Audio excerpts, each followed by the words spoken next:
성도가 천국을 향해 가는 길은 거친 세파를 헤치고 가는 나그네 길과 같습니다. 그렇다고 목적도 없이 방황하는 길이 아닙니다. 하나님 나라라고 하는 분명한 목적지가 정해져 있습니다. 이 길은 황폐하고 험난한 어두운 밤길일 때도 있고 찬란하게 비춰오는 아침 햇살에 콧노래를 부르면서 걷는 밝고 희망찬 길이기도 합니다. 이 길은 하나님의 인도와 보호 없이는 걸어갈 수가 없습니다. 왜냐하면 이스라엘 백성들이 걸어갔던 황량한 사막길처럼 죽음의 위협이 도사리고 있기 때문입니다. 하나님은 이 순례길을 걷는 성도들을 위해서 사자를 미리 보내서 예비하신 목적지까지 인도해 주십니다.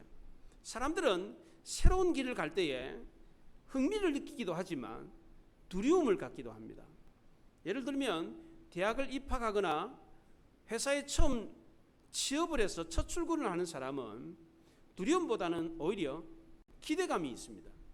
그러나 한 번도 가보지 않는 낯선 땅, 이국 땅에 이민을 간다든지 사업자 가는 사람은 두려움이 앞섭니다. 물설고 낯설은 그곳에 어떤 위험이 도사리고 있을지 모르기 때문입니다. 아무도 아는 사람이 없는 곳에 이방인으로 산다는 것은 참으로 두려운 것입니다. 하나님의 은혜로 애굽의 노예 생활에서 벗어나서 약속의 땅 가나안으로 가는 이스라엘 백성들도 마찬가지였습니다. 가나안으로 향하는 길은 낯설고 두려운 길이었습니다. 그 길은 메마른 모래바람만 있는 황량한 사막길이었습니다. 모세를 제외하고는 대부분의 사람들은 애굽 밖으로 나와본 적이 없는 사람들입니다. 그래서 물도 없고 양식이 없는 이 거친 광야길은 낯설기만 느껴졌습니다. 더욱이 약속의 땅이라고 했던 이 가나안 땅은 인자가 없는 비어있는 땅이 아니었습니다. 이미 강력한 부족이 그 땅을 차지하고 정착해 있는 땅이었습니다. 여기 사는 사람들에게 이스라엘 백성들이 가가지고 대뜸 하는 말이 이 땅은 본래 우리 땅이야. 하나님이 우리 조상들에게 주신 땅이야. 400년 전에 이 땅에 기근이 있어가지고 애굽에 가가지고 살다가 왔는데 본래 본주인이 우리야. 우리가 왔으니까 비켜줘. 그러면 그 얘기를 들은 가나안 사람들이 아 그렇구나. 본래 이 땅이 너희 땅이구나. 그럼 우리는 그것도 모르고 여기에 정착했네. 알았어 비켜줄게. 그리고 순순히 땅을 내주겠습니까? 천부당 반부당한 얘기죠. 씨도 안 먹힐 거예요. 그렇잖아요.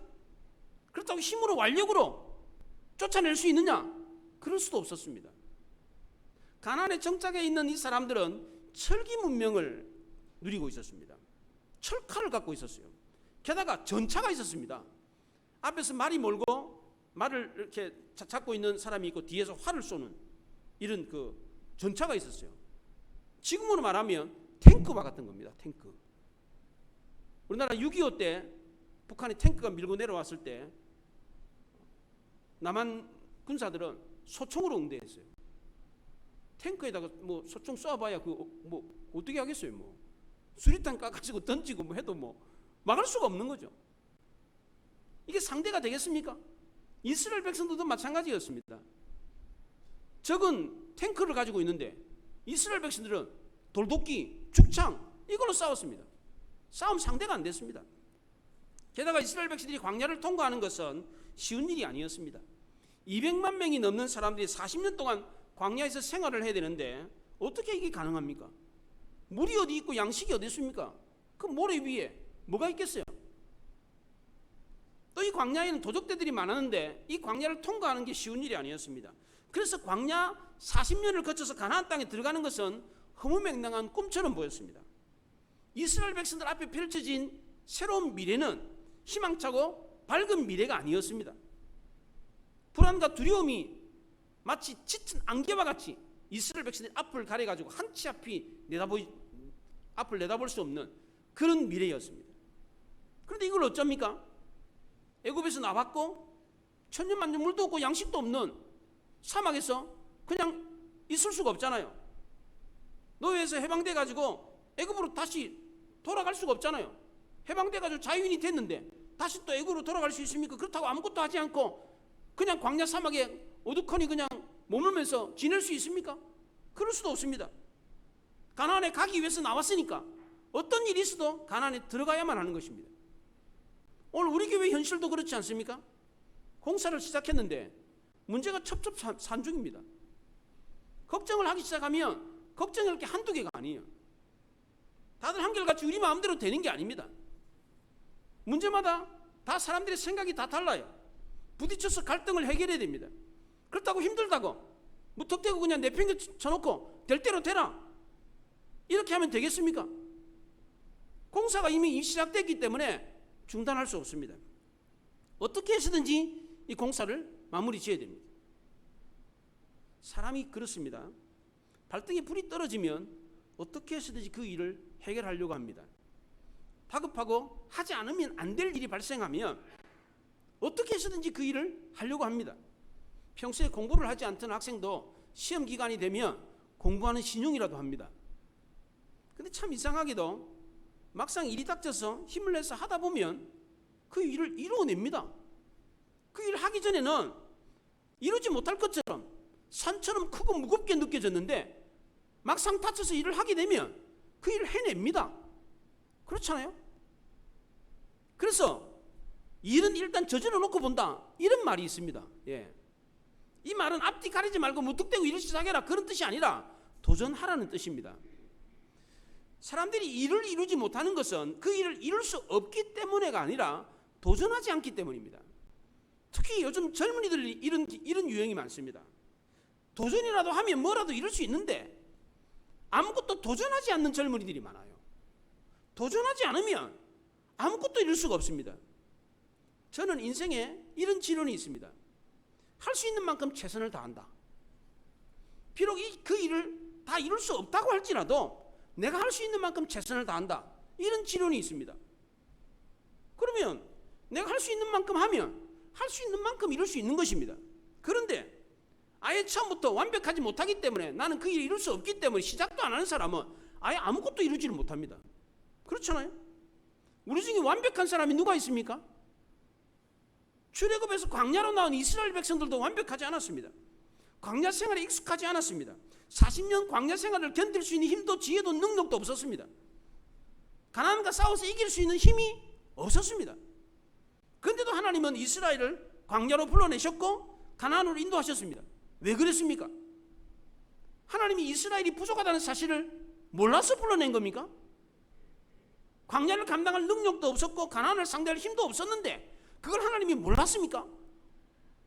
불러내고 보니까 너희들 칼 없어? 전쟁 해본 적 없어? 내가 착각했네. 칼 있는 줄 알았는데 전쟁 해본 줄 알았는데 너희들 아무것도 해본 적 없어? 이랬습니까? 하나님이? 다 알고 계셨습니다. 그런데도 부르셨어요. 능력도 힘도 지혜도 없다는데도 불구하고 감당하게 하신 이유가 뭡니까? 그 부족한 것은 하나님이 채우시기로 했기 때문입니다. 그럼 이스라엘은 능력도 없고 힘도 없고 부족하다는 사실을 인정하고 하나님만 믿고 의지하면 되는 겁니다.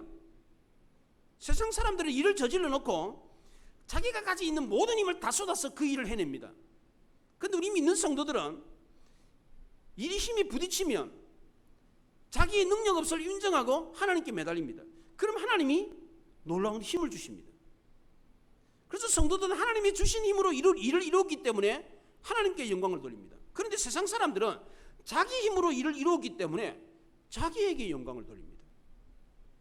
신불신을 떠나서 일을 이루는 사람은 어떤 사람입니까? 도전하는 사람입니다. 하나님은 그 도전 앞에서 하나님을 의지하는 사람을 통해서 영광을 받으십니다. 또한 하나님이 하나님을 의지하는 사람을 통해서 받으시는 이 영광은 세상 사람들이 자기 힘으로 이루어서 얻었던 그 영광과는 비교가 안 됩니다. 훨씬 더 크고 아름답습니다. 하나님은 지금 이 크고 놀라운 일을 위해서 우리에게 도전을 주고 계십니다. 단지 도전만 주는 것이 아니라 앞서서 진두지휘를 하고 계십니다. 하나님은 시내산에서 이스라엘 백성들과 언약을 맺고 이스라엘 백성들을 택한 선민으로 삼아서 이제는 하나님의 선민으로 살도록 규례, 율법을 주었습니다. 이 율법에는 하나님의 임재, 장차 이스라엘 백성들이 들어가게 될 약속의 땅 가나안, 그리고 그 땅에서 겪게 될 유혹에 대한 내용들이 적혀 있었습니다. 오늘 본문에는 하나님의 임재, 하나님이 함께 하신다고 하는 내용이 담겨 있습니다. 하나님은 이스라엘 백성들이 가나안 여정길에 함께 하시며 길을 인도해 주시겠다고 했습니다. 그 무섭고 두려운 길을 인도하기 위해서 하나님이 사자를 보내주었습니다. 이렇게 길을 인도하는 사자를 보낸 것은 비단 광야를 거쳐서 가나안 땅으로 향하는 이스라엘 백성들에게만 준 것이 아닙니다. 지금 우리를 위해서도 하나님이 사자를 보내서 천국으로 인도하고 계십니다. 과거에 이스라엘 백성들이 광야를 거쳐서 가나안 땅으로 갔던 그 길은 오늘날 우리가 이 땅의 삶을 거쳐서 천국으로 가는 길과 똑같습니다. 이스라엘 백성들이 하나님의 인도를 받고 가나안을 향해서 갈 때에 얼마나 마음이 놓였겠습니까? 낮에는 구름 기둥, 밤에는 불 기둥으로 인도하시고 만나와 메추라기를 주시며 인도하셨던 하나님이, 그 하나님이 지금도 살아가셔서 우리의 길을 천국까지 인도하고 계십니다. 하나님은 약속을 지키기 위해서 아들에게 인간의 몸을 입혀가지고 이 땅에 보내주셨습니다. 그리고 그 아들은 또 이 땅을 떠날 때 그냥 훌쩍 떠나지 않고 성령을 보내주셔가지고 이제는 모든 성도들과 함께하면서 성도들을 천국 길로 인도하고 계십니다. 이 길을 보여주고 있는 것이 바로 오늘 본문의 내용입니다. 이 본문에서 하나님은 어떻게 하셨는가? 그렇다면 우리는 어떻게 해야 되는가? 이걸 말해주고 있습니다. 먼저 하나님은 어떻게 하셨습니까? 이스라엘 백성들 앞서 사자를 보내주었습니다. 20절에 보시면 내가 사자를 내 앞서 보내어 길에서 너를 보호하여 너를 내가 예비한 곳에 이르게 하리니 그랬습니다. 하나님이 이스라엘 백성들을 앞서 인도하기 위해서 보낸 이 사자는 나이온, 짐승 사자가 아니라 명령과 부탁을 받은 사신, 대리인을 말하는 겁니다. 히브리어로 이 사자라는 말이 보냄을 받은 자, 선지자, 제사장 이런 뜻입니다. 천사 이런 뜻입니다. 그래서 영어 성경에는 이걸 엔젤이라고 번역을 했어요. 천사다라고 번역을 했습니다. 어떤 주석가는 이 사자가 바로 하나님과 이스라엘을 중재했던 모세다, 그렇게 주석을 하기도 했습니다. 그러나 21절에 나오는 말씀을 보면 이 사자가 모세가 아니라는 사실을 금방 알 수가 있습니다. 21절에 보시면 너희는 삼가 그의 목소리를 정종하고 그를 노엽게 하지 말라. 그가 너희의 허물을 용서하지 아니할 것은 내 이름이 그에게 있음이니라 그랬어요. 이 사자는 허물을 지하는 권세가 있어요. 죄를 사하는 권세가 있단 말이죠. 그리고 그에게는 하나님의 이름이 있습니다. 그러니까 모세가 아닙니다.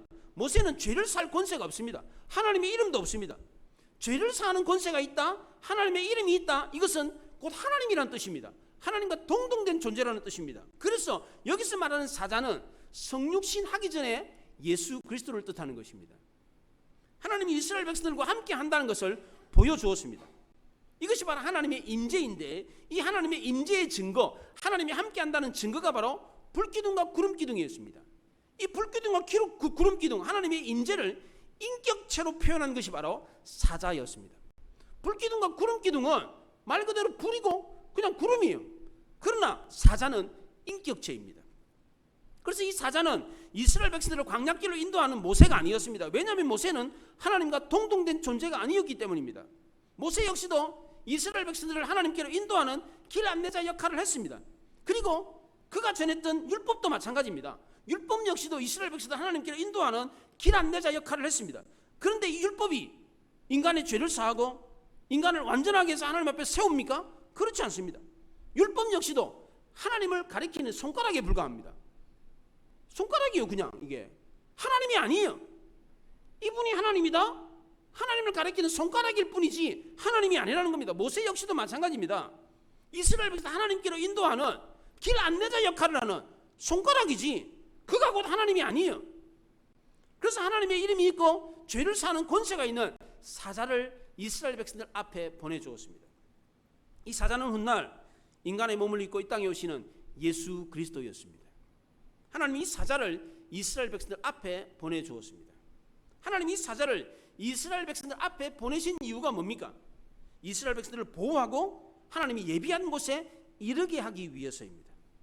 하나님이 예비하신 곳이 어디입니까? 이스라엘 백성들을 위해서 예비한 곳이 어디입니까? 가나안이었습니다.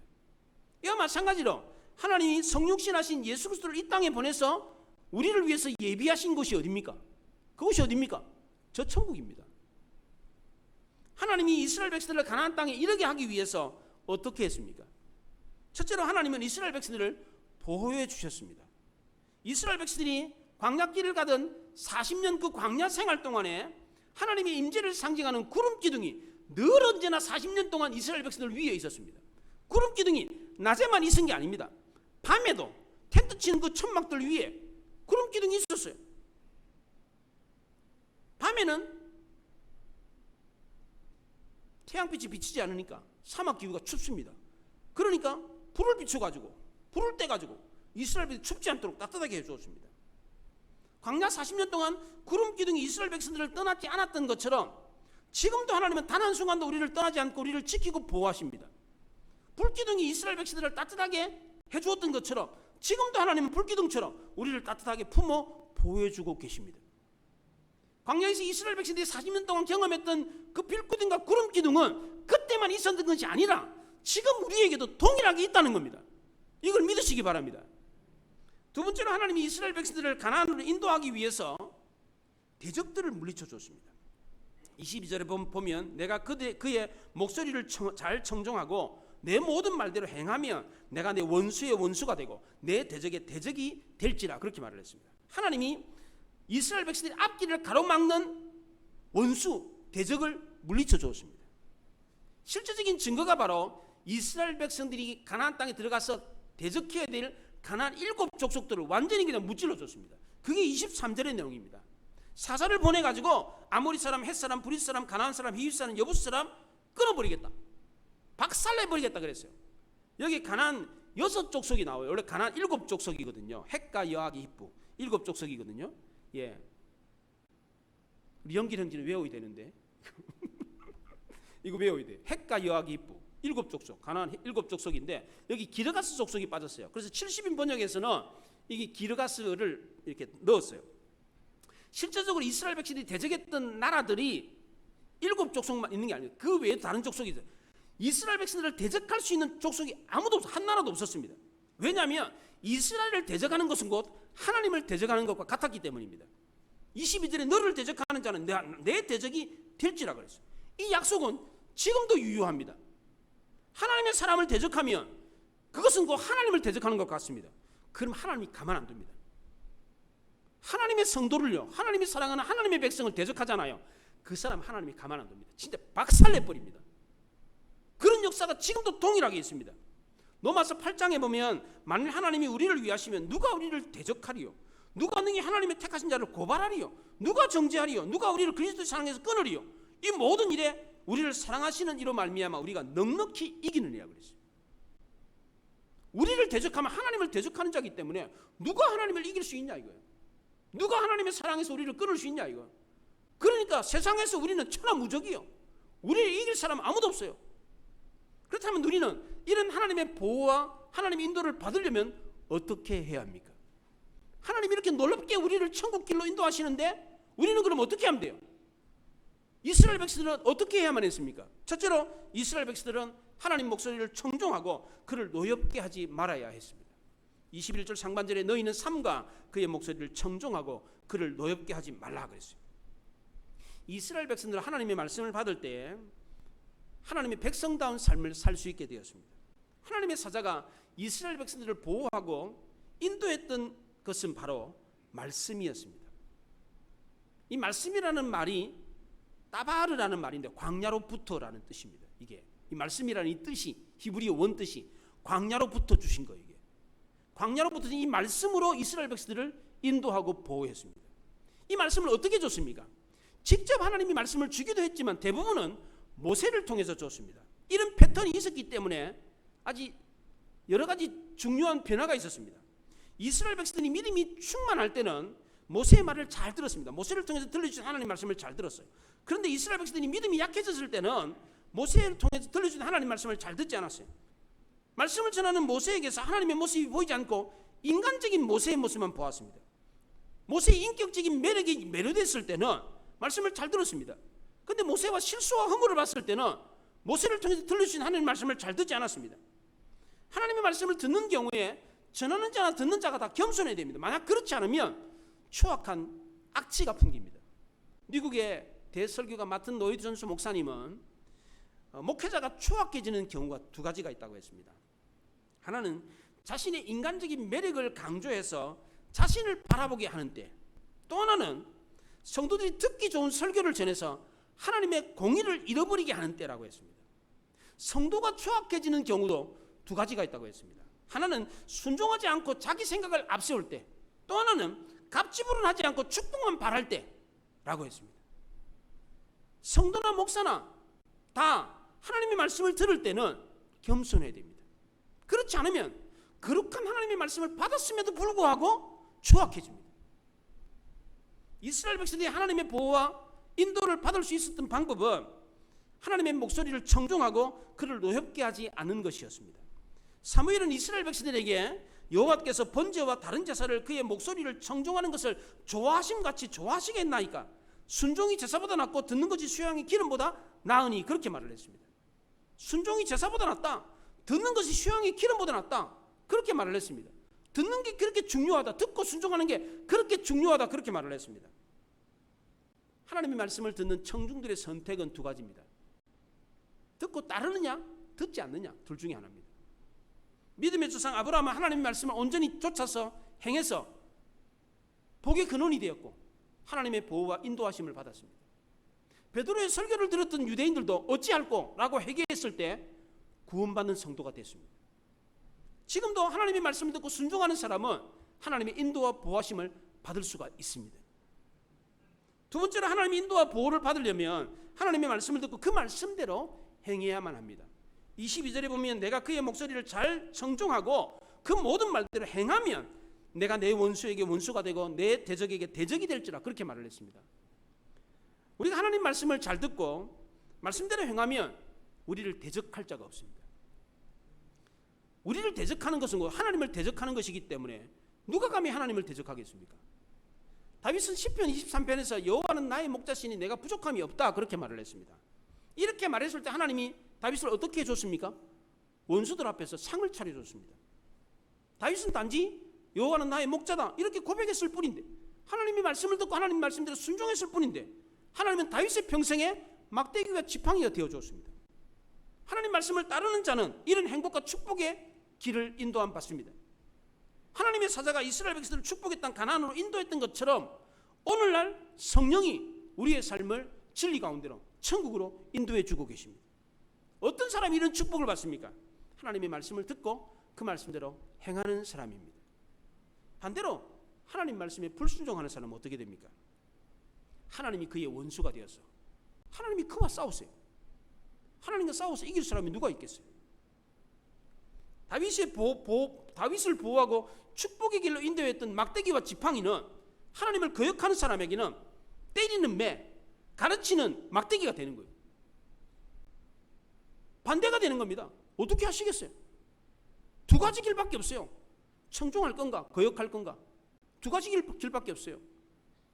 세 번째로 하나님의 인도와 보호를 받으려면 우상 숭배하지 말고 하나님만 섬기면 됩니다. 24절에 너는 그들의 신을 경배하지 말며 섬기지 말며 그들의 행위를 본받지 말고 그것들을 다 깨뜨리며 그들의 주상을 부수고 그랬어요. 어느 사회나 어느 시대나 형태는 달라졌지만 우상 숭배나 악한 풍습은 항상 있었습니다. 하나님은 이런 우상 숭배 악한 풍습을 멀리하라 그랬어요. 멀리할 뿐만 아니라 완전히 다 부셔버리라 그랬어요. 하나님이 왜 이렇게 강하게 말씀하셨습니까? 너무 가격하지 않습니까? 모든 주상들을 다 막 박살을 내버리라 이렇게 말을 했어요. 왜 이렇게 강하게 말씀하셨습니까? 이 우상 숭배 악한 풍습이 훗날 하나님과 이스라엘 사리를 갈라놓는 무서운 죄가 되었기 때문입니다. 실제로 통일한국 이후에 이스라엘 백성들은 우상 숭배를 타파하지 못했기 때문에 나라가 망했고 만국 백성이 돼가지고 수천 년 동안 나라 없이 전 세계를 떠돌았습니다. 실제로 그게 이스라엘 역사예요. 그게 이 사실을 알았던 예레미야는 눈물을 흘리면서 이스라엘 백성들에게 회개하고 돌아오라고 그렇게 눈물을 흘리면서 말을 했어요. 그런데도 불구하고 이스라엘 백성들이 그 말을 듣지 않았습니다. 결국 그 예언이 성취가 됐습니다. 이스라엘이 망했던 궁극적인 원인은 바로 우상 숭배였습니다. 오늘 우리가 망하는 이유도 똑같습니다. 하나님보다 세상을 더 좋아하면 망합니다. 그럼 망하지 않으려면 어떻게 해야 됩니까? 25절에 내 하나님 여호와를 섬기라. 그리하면 양식과 물에 복을 받고 병을 제해주고 임신하지 못하는 사람이 없다, 낙태하는 사람이 없다, 이런 복을 복 받는다는 얘기를 계속합니다. 하나님을 섬기면 망하지 않습니다. 오히려 복을 받습니다. 골로새 3장에서는 땅의 것을 생각하지 말고 위의 것을 생각하라. 땅에 있는 지체를 죽이고 옛사람을 벗어버리고 새 사람을 입으라, 그렇게 말을 했습니다. 어떻게 하면 땅의 것을 생각하지 위의 것을 생각할 수 있습니까? 어떻게 하면 땅의 지체를 죽이고 옛 사람을 벗고 새 사람을 입을 수가 있습니까? 우리가 새 옷을 입으려면 어떻게 하면 됩니까? 새 옷 입으려면 어떻게 해야 돼요? 헌 옷 벗고 새 옷 입어야 되잖아요. 그런데 하나님이 우리에게 주시는 옷은 그렇게 입는 게 아닙니다. 옷을 벗고 입는 게 아니에요. 술, 담배 하시는 분들은 이런 얘기를 해요. 술, 담배 끊고 교회 가겠다고. 술, 담배 끊고 교회 가겠다고 하는 사람은요, 평생 교회 못 옵니다. 세상 죄 다 버리고 교회 오겠다는 사람은 죽을 때까지도 교회 못 옵니다. 교회는 그렇게 오는 게 아니에요. 교회 오면 술, 담배 끊을 수 있습니다. 교회 오면 세상 죄 버릴 수가 있는 겁니다. 서양 용어에 폐쇄회로라는 게 있습니다. 들어가는 구멍도 하나, 나오는 구멍도 하나입니다. 호리병처럼 입구가 좁은데 이렇게 생긴 이런 병에 뭐가 가득 차 있습니다. 이 들어있는 것을 가득 찬 이것을 빼려면 어떻게 해야 됩니까? 새로운 것을 집어넣어야 됩니다. 우리 속에 세상의 죄악들이 가득 차 있습니다. 이것을 빼내려면 새로운 것을 집어넣어야 됩니다. 하나님이 주시는 새 옷을 입는 방법은 헌 옷을 벗고 새 옷을 입는 게 아닙니다. 그리스도로 옷을 입으면 헌 옷이 벗겨집니다. 옷을 벗는 것도 내가 벗는 게 아니고 하나님이 벗겨주십니다. 그리스도로 옷 입으면 그리스도의 의의 없이 나를 깨끗하게 하고 나를 변화시킵니다. 듣기 싫었던 하나님의 말씀이 듣고 싶어집니다. 가기 싫었던 교회가 왠지 모르게 가고 싶어집니다. 왜냐하면 하나님이 그렇게 하시기 때문입니다. 하나님이 들려주신 말씀이 나를 그렇게 만듭니다. 그리스도로 입은 그 옷이 나를 그렇게 변화시킵니다. 말씀이 나를 순종하는 자로, 낮고 겸손한 자로 바꾸어 줍니다. 내가 하려고 하면 한계가 있습니다. 작심삼일입니다. 며칠 못 가요. 그러니까 하나님께 맡기고 하나님 주신 말씀이 나를 주장하도록 하면 놀라운 변화가 일어납니다. 갈팡질팡 불안해하는 마음도 하나님께 맡겨야 됩니다. 내 마음이니까 내 마음대로 할 수 있을 것 같죠. 천만의 말씀입니다. 마음조차도 하나님께 맡겨야 돼요. 불안해하는 마음, 믿지 못하는 마음, 의심하는 마음, 이것도 하나님께 맡겨야 돼요. 그러면 그리스도의 평강이 우리 마음을 주장합니다. 골로새 3장에 그리스도의 평강이 너희 마음을 주장하게 하라. 너희는 평강을 위해 한 몸으로 부르심을 받았으니 그랬습니다. 우리의 마음도 하나님의 평강이 주장하도록 해야 돼요. 내 마음이니까 내 마음대로 될 것 같죠. 천만의 말씀입니다. 내 마음대로 안 돼요. 내 마음이. 우리는 모두 다 축복과 저주의 갈림길에 서 있습니다. 지금 이스라엘 백성들은 광야로 나오는데 축복의 길, 저주의 길에 갈림길에 서 있습니다. 구약 성경의 가르침의 가장 큰 주제는 순종하면 복을 받고 불순종하면 저주받는다는 겁니다. 이 축복의 저주의 갈림길에서 하나님이 우리 삶을 인도하고 계십니다. 3500년 전에 하나님은 사자를 보내서 이스라엘을 애굽에서 구원해서 축복의 땅 가나안으로 인도하셨습니다. 2000년 전에 하나님은 성육신하신 아들을 보내서 인간을 죄 가운데서 구원해서 천국길로 인도하셨습니다.